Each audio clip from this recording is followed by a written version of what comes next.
จาวตสังขาราอุปปาเตวะยะธรรมินาวอุปจิตวานเนรชนเตสังโวปัสมสุขาวสังขารทอทั้งหลายมันเตียงเหมือนปัดเหมือนกระยากัดล้างเรื่องวิเลตเวงเจตหอมดาเวงกัดล้างให้เราลดตเวงลูกตายเราลดน้อยสังขารทั้งหลายนุ่งหายเติบบานน้อยสกได้สกกบยางเกี่ยวหลอดห้ามหมกปะตรงจงจมอกสำลังเมื่อตมกสลับแต่เมียนสเพียบรสชาติตามใบเชิงดองโคลนเปรียบเป็นเรื่องการบอกเขียมกนาก็จับปิจารณาภาษาโดยเฉียบภาษาปากตบนังจะเข้าบันล้อจะเข้าสองภาษาปากตบนังสาวตะบันล้อสาวตะสองภาษาปากตบนังเขียนเนี่ยบันล้อเขียนเอาสองภาษาเจดาวบรรลมจากกรุโดยเฉพาะเขียมกันนะจำราระเบียบในเจียรอละเงียเจียรอปรักจับเมาใบปรักตื้อเจียประจำขนมกาจำราถอนในขยมกนาบานจูประเทศเนื้อลงปอกปอซอเรียงมูลโรยประจันเป็นวงดาวเมียนลงปอกเนื้อขนมหลงวงเมียนปลือปอซอปลือจางจางเลิฟไตเมกตะบายกระบายวงโมโนจงการจางปลือเจียหมกขยมกนาห้อยกระลวดบนตอบขเนียได้ลมจากครูเมียนเทราดิกาปรับเขียมกนาธาเจียรูปทัวได้การให้เราลวดการให้เขียมประกนาส่งกรบสู่ลมจากครูเราจำรานธาตาเขียมกนาจำรานระเบียบโดยบางรีบรอบบอกนี้เมียนการขอชิโกงมันตรำเตรตามกระบวนวิปัสสนาดาริเตหรือก็ตารูปทัวการลวดการลดที่มันตอบเขียนนี้เจียขันิกาสมาธิหรือก็มันแมนเตสมลมจากครูเมตตานายนวมปัญญวลน้อยสกได้อันกรดหลอกขยมกนาพองจำรานโปโยมเตะโต้เรื่องภาษาได้โยมตัวศึกษานี่มันไม่โยมศึกษาภาษาตามเพลาพเนจตามเพลาติเจียตามเพลาจุมมหดาเตโปภาษาได้โยมตัวศึกษาเรียนปฏิบัติได้ครูบเรียนโยมนี่คือภาษาตามเพลากายโปคือภาตะเปียการปรับตบตามเพลากายภาษาตามเพลากายนั่นคือดังดอยเทศใบคือปัตไว้เตโจนังวิโยภาตะเปียการปรับตบตามเพลากายภาษาไก่หาวทางกายอย่าซ้ำภาษาการปรับตบตามเพลากายดังดอยเทศใบเทศใดเทศเพลิงนังเทศจอลขณะได้โยมสำลังนั่งโยมกำปราตามพระติจิจมอดาคือโยมปราตามกายเวงคือโยมสำลังอมปีจงอมปีแกมภาษาแกมตีรนจมอโยมเป็นเด็ดเมื่อพอตะเปียได้ปะตบภาษาได้ปะตบกระไรแกมนจมอนังภาษานังมีเทศใบกระไรนังมียอมีกระดาวมีตั้งกำราเจดาวมะโปเป็นได้โยมดังทภาษามีนตีนขังแกมในมุกรนจมอหายโยมจับดามสำลังเมื่อปีเลอจอกกราวได้โยมมาสำลังเลิบตีมุกระบาโยมตังมูลโยมเป็นเด็ดเมื่อเลิบตีมุกระบาโยมตังมูโยมเป็นเด็ดเมื่อตาเลิบตีมุกตังมูระบาโยมนังมีภาษาตามการอย่าเลิบตีมุกตังอนุได้หรือเตโยมสลังเลิบตีมุกตังมูโยมเป็นเด็ดเมื่อเพียบละหายเพียบปะระเวียงวิโยเทียหรือปะทวัยนังเตโจเจดามเทียบตังใบนังได้เวียปะนาเลิกกายในตีมุกละหายกระดาวแต่เจาะยอตั้งกำราเรื่องต้นเอาแต่มีนเลิบตีมุกนุ่งโยมกันนัทนุกิจภาษาตอบมาให้โยมสลังเจ้ามาก้อยนังตรุงก้อสมาให้นังตรุงสลังเมื่อกายเจ้ามากราวเปได้บาสิกาโยมบาสอโยมสลังเจ้ามากราวบันเดมือกายขังกราวไปโยมเคยภาษาตามเพลากายขังกราวมีนยอกระดาวตั้งกำราได้ปะนั่นเลยกายมีนให้โยมสลังเจ้ามาปุ๊กให้นกเช็ดดอยจังไก่ยมเป็นเด็ดเมื่อภาษากันไล่ตีกันไล่ขังกราวนังเมียนหายมจอมาสำลังเลือเพลตั้งปียมเป็นเด็ดเมื่อเลือเพลตั้งปีเป็นเด็ดเมื่อเคยปวดผ้าตะแปะภาษาได้เมียนทิศตั้งใบนังประกอบนั่งเลือเพลนังหายยมจอมาขนมจังกงปีจังบ้าจังกงมันออกจองเจิงดอกก่อเจิงยมเป็นเด็ดเมื่อไปให้มวยพนัยได้ยมเป็นเด็ดนั่งเกิดบานไปให้เจ็บใบโบนในตียังยุบปรามในตีเป็นเด็ดเคยภาษาได้วิการล้างนั่งเลือเพลกายนังจองกราวยมจอมาดอกจองเจิงเป็นเด็ดเมื่อมาเรียมเจิงแต่งอ้อจมูกนึงมองเจิงปีกอเจิงมันได้จ้องมาดอมจ้องมาเรียมเจิงยุ่งเป็นเด็ดเมื่อภาษาได้เมียนตีนัง ឃើញញ័រឃើញក្តៅឃើញតឹងកម្រើកឲ្យតែមានធាតុទាំង3មានទីហ្នឹងគេហៅថាកាយសម្ភាសៈដូច6កន្លែងទី1គឺកន្លែងផ្ទៃមុខទី2កនឹងទ្រូងស្មាកនឹងទ្រូងទី3ពោះនឹងពោះហើយនឹងចង្កេះផ្ចិតទី4ផ្លូវសងខាងទី5ជង្គង់សងខាងទី6ពីកជើងចុះដល់ចុងជើងអញ្ចឹង6កន្លែងនេះញោមសម្លឹងមួយស្របក់នេះការពិនិត្យមើលភាសានៅលើផ្លូវកាយពោរៀនបែបហ្នឹងពោគឺអត់តាមយកភាសាតាមភ្នែកតាមវិជ្ជាចំហទេពោហើយញោមធ្វើទុកក្នុងចិត្តថាភាសាដែលមាននៅតាមផ្លូវកាយនេះជារបស់មិនទៀងពេលដែលញោមសម្លឹងពីលើចុះក្រោម6កន្លែងហ្នឹងហើយញោមចាប់ផ្ដើមបដិឡោមយើងដំបូងយើងសម្លឹងបណ្ដោយចុះស្របពីលើចុះក្រោមយើងបដិឡោមបញ្ច្រាស់ឡើងមកលើវិញដោយការសម្លឹងអំពីចុងជើងមកដល់កជើងឡើងមកលើវិញដំបូងសម្លឹងពីម្រាមជើងចុះមកឡើងមកកជើងបន្ទាប់មកសម្លឹងពីជង្គង់បន្ទាប់មកសម្លឹងឡើងផ្លូវចង្កេះផ្ចិតនិងពោះបន្ទាប់មកសម្លឹងលើដើមទ្រូងហើយនឹងស្មាកហើយមកសម្លឹងលើផ្ទៃមុខទាំងមូលឲ្យតែមានភាសាមានធាតុទាំង3ប្រកបនៅលើកាយហ្នឹងអាហ្នឹងគេហៅថាកាយសម្ភាសៈបើបដិបត្តិបែបហ្នឹងទៅញោមនឹងឃើញធាតុទាំងឡាយកាត់ឡើងញោមកំណត់ធាតុទាំងអស់នោះគឺជារូបធម៌ភាវៈរបស់ចិត្តដែលដឹងនៅក្នុងធាតុទាំងអស់នោះក្តីចិត្តស្ងប់ក្តី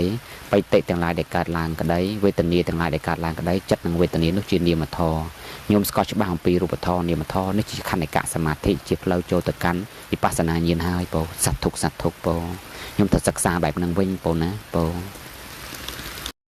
នេះគ្រាន់តែជាវិធីសង្ខេបដែលអាត្មាឲ្យញោមសាក់លបងទេពោវិធីដែលគ្រូត្រូវមករៀនញោម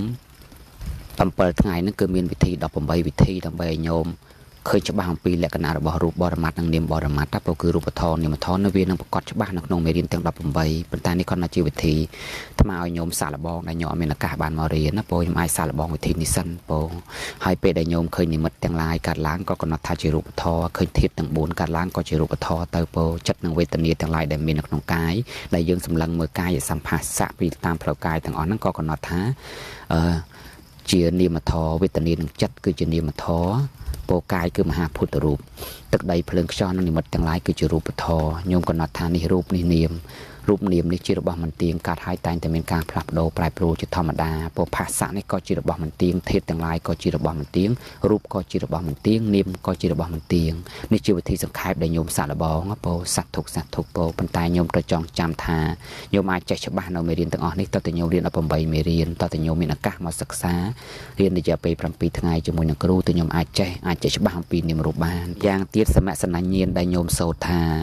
អនិច្ចាវត្តសង្ខារាឧបាថវយធម្មិណោឧបច្ចេត្វានិរឆន្តុតេសង្វោបសមោសុខោសង្ខារធម៌ទាំងឡាយមិនទៀងមិនពិតមានកិរិយាកើតឡើងនិងវិន័យទៅវិញជាធម្មតារមែងតែកើតហើយរលត់ទៅវិញលុះត្រាតែរលត់នៅសង្ខារទាំងឡាយនោះទៅបាននៅសេចក្តីសុខគ្រប់យ៉ាងកន្លែងដែលញោមសូត្រសង្ខារធម៌មិនទៀងហ្នឹងគេហៅថាសមសនញ្ញាណញាណរបស់បស្សនាញាណទី3បស្សនាញាណទី3ឃើញភាពមិនទៀងរបស់រូបធម៌នាមធម៌របស់សង្ខារធម៌នោះតតែញាតិញោមរៀនវិបស្សនារហូតដល់ញាតិញោមអាចចែកនាមនៃឡាយរូបនៃឡាយសិនពេលដែលញោមឃើញច្បាស់អំពីរូបធម៌នាមធម៌នៃឡាយហើយទើបញោមឃើញវាអាស្រ័យគ្នាបន្ទាប់មកហើយទើបញោមឃើញរូបធម៌នាមធម៌នោះជាត្រៃលក្ខជាអនិច្ចំពោលវាកើតហើយវាលុតទៅវិញដើម្បីឲ្យយើងឃើញការកើតនិងការលុតរបស់សង្ខារធម៌ទាំងអស់ហ្នឹងញោមទៅរៀនតាមផ្លូវស្តបដ្ឋាននៃបស្សនាដោយការកំណត់កាយនៅក្នុងកាយពិនិត្យមើលភាសានេះឯងពោលឲ្យឃើញធាតុទាំង4ទាំងឡាយដែលបែងចែកដោយឡែកឃើញនាមដោយឡែកពេលដែលញោមជាច្បាស់អំពីនាមរូបញោមនឹងបានឃើញដំណើរនៃសង្ខារធម៌ដែលវាមិនទៀងវាប្រែប្រួលវាកើតហើយវាលុតទៅវិញរយៈពេល1ឆ្នាំមុនដែលខ្ញុំបកករណាសមាធិហើយនៅវិបស្សនាកំណត់នៅរូបធម៌នាមធម៌ក៏ឃើញ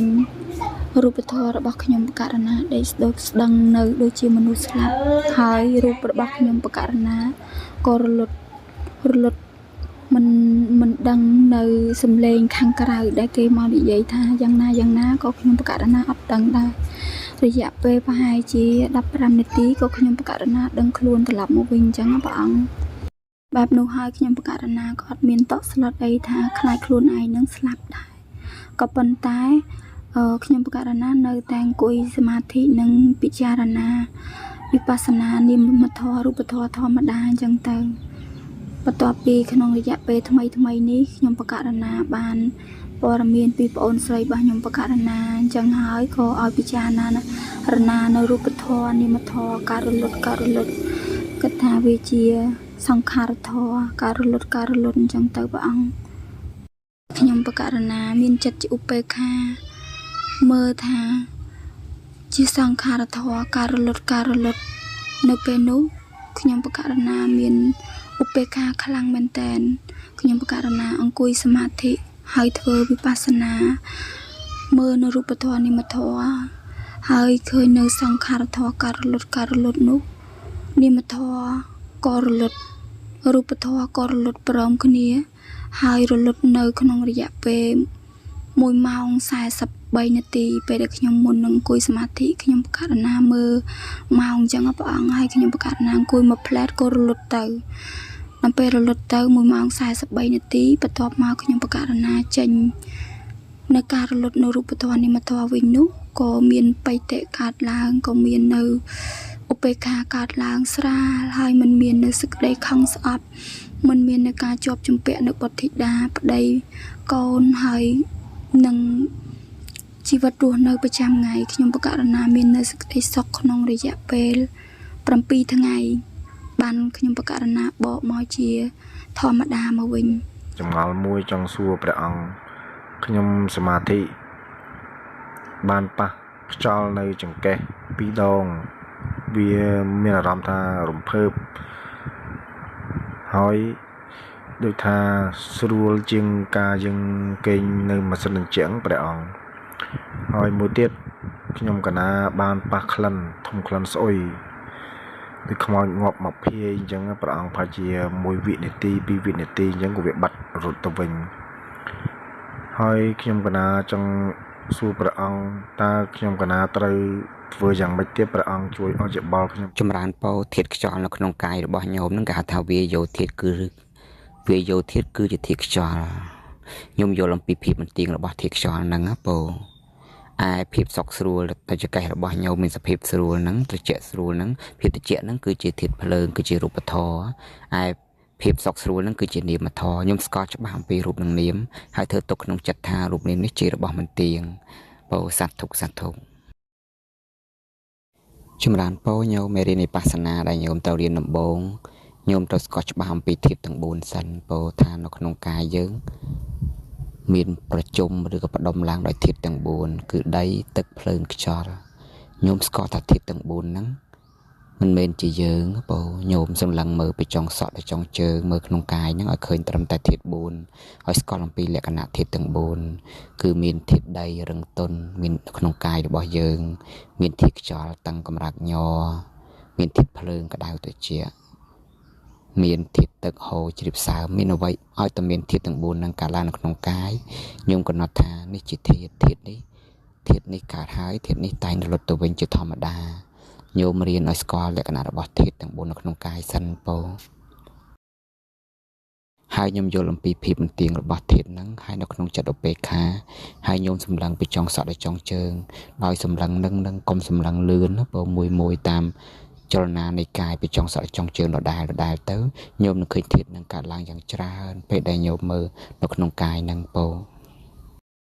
ពេលដែលធាតុហ្នឹងមានចំនួនកើនឡើងយ៉ាងលើសលប់ពេលហ្នឹងញោមក៏ឃើញនិមិត្តទាំងឡាយដូចជាញោមធំក្លិនជាដើមឬក៏ញោម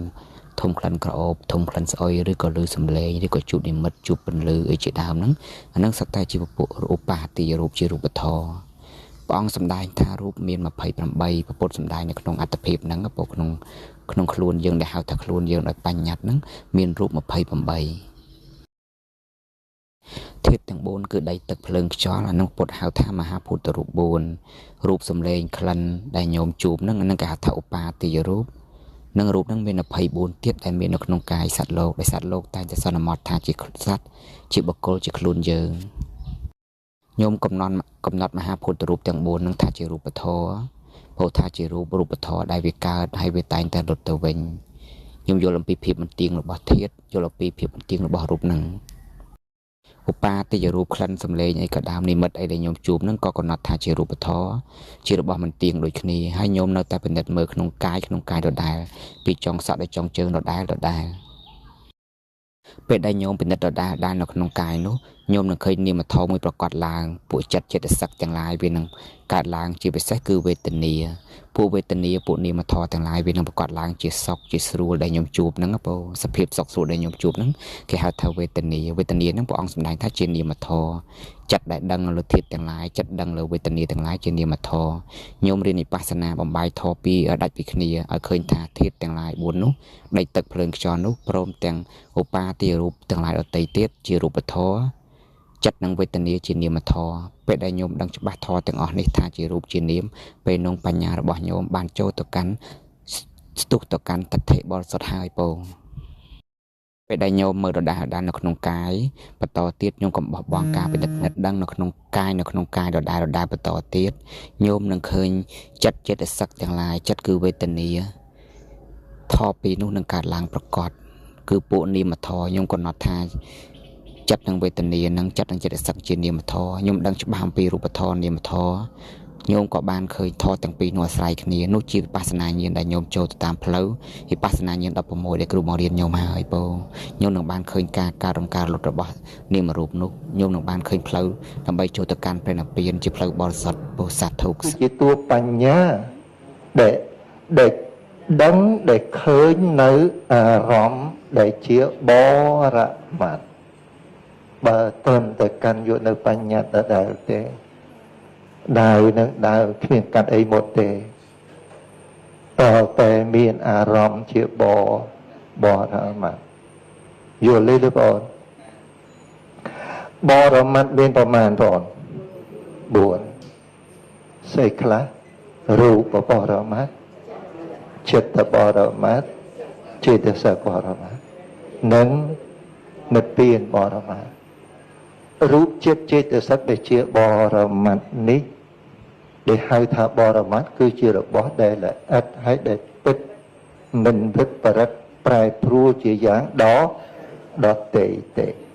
ពេលដែលបរមត្តដែលកើតឡើងលោកប្អូនតើត្រូវកើតនៅណាបរមត្តដែលត្រូវកើតនេះត្រូវកើតនៅណាបរមត្តនេះពេលដែលកើតនៅក្នុងទ្វារវិថីមែនទេបើបរមត្តកើតនៅក្នុងទ្វារវិថីអញ្ចឹងវិបស្សនាញាណដែលជាតួបញ្ញាប្រៀបបីដូចជាភ្នែកនេះទៅសម្លឹងខុសពីទ្វារវិថីស្គាល់បរមត្តដែរអត់ស្ដាប់តឃើញទេអញ្ចឹងត្រូវតែបញ្ញាទៅសម្លឹងនៅទ្វារវិថី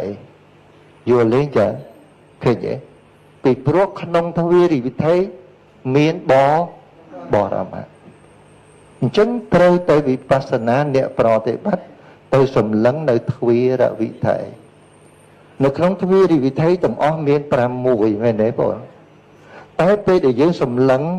បាន2បាន3ឬក៏បាន1តើមួយដែលយើងសម្លឹងហ្នឹងគឺជាទ្វារវិថីបែបណាល្អគឺជាទ្វារវិថីដែលកំពុងប្រកបជាបច្ចុប្បន្ន